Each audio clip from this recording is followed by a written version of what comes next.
I'll never forget the support that George Verver gave me. I mean, it was difficult enough getting it published. So finally got it published. And then George actually came to the book launch, which was at my aunt's home in North London. And just like that, he said, Ram, I'll take 500 copies. I said, yes. You know, now I know where they were sold and how they're being sold. And it's just terrific to have had the support of OM and George and indeed the ships that travel the world. My remit this evening is to talk about hope in the workplace. And in a sense, it's a huge subject because, you know, in 30 minutes, what can you say? So I really will be sharing a very personal reflection, my own personal experience, what I've been through in terms of the workplace or workplaces, and maybe a little bit also about how I came to be a follower of Jesus. Because in a sense, if you talk about hope in the workplace, it's just not any odd hope or any kind of hope. The word hope is used by lots of people. A very famous man in the United States used it to get to one of the most famous addresses in the United States in Washington. Hope and change, he said.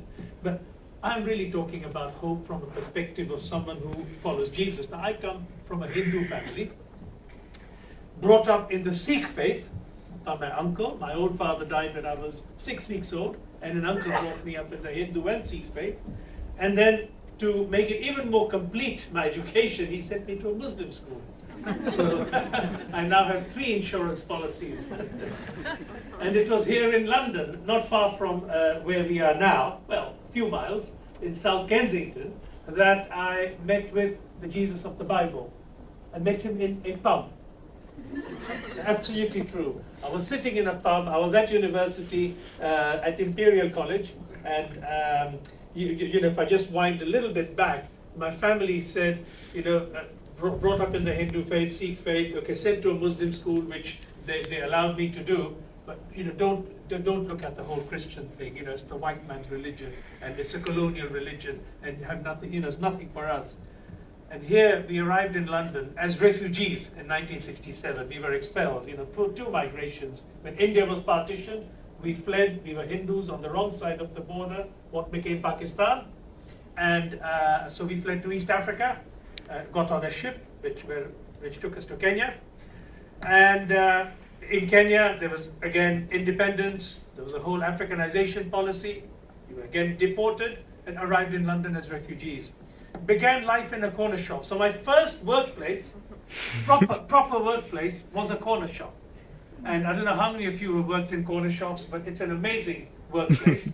You learn everything in a corner shop, because you have to do everything. You make your own tea, you deliver the newspaper, you buy the newspaper, you do your own VAT returns, you do everything. You learn business absolutely to every detail.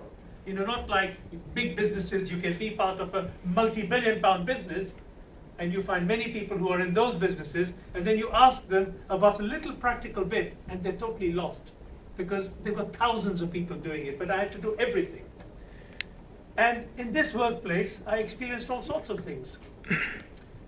Somebody would come and sell you chocolates, and they would deliver to you, you know, you were a Rolo. It's the first consignment I got of Rolo, which was delivered officially, 8 cartons. Then he said, I got 2 cartons that have fallen off the back of a lorry. Would you like that? Only £10. The other was £100. And this was £10. This is my workplace. This was my workplace where these sorts of things are happening. And, you know, I look back and yes, the temptation was very strong. It was very strong. You know, we use words like integrity, we use all that, but it was strong. When you're 15 people who arrived as refugees, you have 4 bedrooms that you're living in, you have no other money, and you now have this one source. The temptation in that workplace was intense. But I made my father a promise. He died tragically. He couldn't cope with the weather in this country. It was tough for him in the winter. He died, left 15 of us, and we were fending for ourselves. I said, I'll go to university. And it was at university, which was now another workplace. And at this university, I'm sitting in a pub, and in a corner of the pub, I hear these musicians, And these musicians are singing songs, and they're singing songs about the man from Galilee. And one or two people keep coming up, telling their story about how they met with this man Jesus and the man from Galilee. And I'm confused at this point. I thought Jesus was from the city of London. I thought he was pinstripe suit, bowler hat, blue-eyed, blonde, nothing to do with the man from Galilee. And they're talking about the man from Galilee. So I filled out a little form at the end. It said, I want to have a discussion. And I cancelled the word discussion. I said, I want to have an argument. He said, come and see me. Let's argue about this. And the poor man who came to see me, 6'6" tall, brilliant guy, economist, also working in the city of London, brilliant chap. But I knew Hinduism, I knew Sikhism, I knew Islam, I knew every ism. I loved all the isms, Confucianism, Taoism, Maoism, Shintoism. The poor chap had no chance. He left me. Seriously, after a few weeks, he just said, look, here's the Bible. I'm leaving you. I can't go, but you be careful to do everything that's in that book. I said, fine. I said, you go. And then I regretted him leaving because I was enjoying sort of having the banter with him. But then I read the Bible, and to cut a long story short, I got to this book, Revelation chapter 3, verse 20, which talked about, behold, I stand at the door and knock. If anyone open the door, and I will let me in, I will come in and eat with him and he with me. And I thought, this is amazing. The God of the universe is prepared to eat with me. I understood what was going on. That he was transacting with me. He was going to be near me. Until then, God was far and distant. Until then, there were lots and lots of gods. Who was the real God? What was the truth? And there began a journey, reading the book of the Bible, reading the Bible, and coming to the point where I accepted Jesus as my Lord and Savior.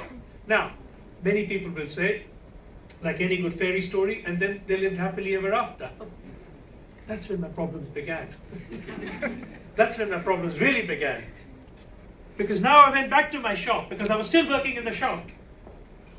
And now the man came to me from the lorry with goods and said, psst, 2 off the back of the lorry. And I said, no. I said, I can't touch it. And they were shocked. They couldn't believe it. They said, but you're crazy. I said, no, we won't do this again. I'll tell you one more thing we used to do. And this was in a corner shop.